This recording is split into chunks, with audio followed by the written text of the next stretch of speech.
Hey everyone, welcome back to the channel. Today I'm going to show you guys how to change the air filter on your Kia Sportage. This should be the same process for 2017 to 2020. You don't need any tools for this project, so let's get started.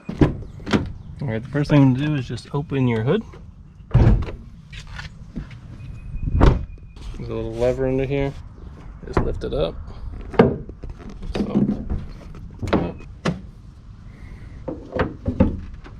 Okay.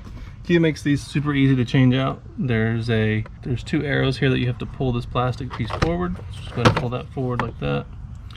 And then on these there's a lock and unlock. So you're going to turn these down to unlock the filter.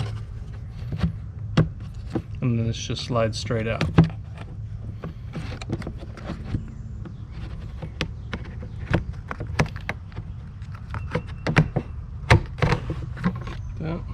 As you can see, this filter is pretty dirty. It's full of lint and bugs, and there's a bee in there.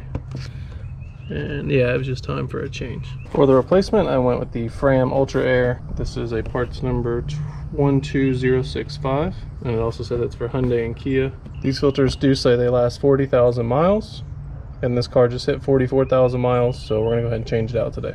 All right, so here's the new filter versus the old one. So on these filters, there's a little tab on this side, and there's not one on this side. So you just want to make sure that the top side with the lip goes on the top. It's just going to slide right back down in there like that.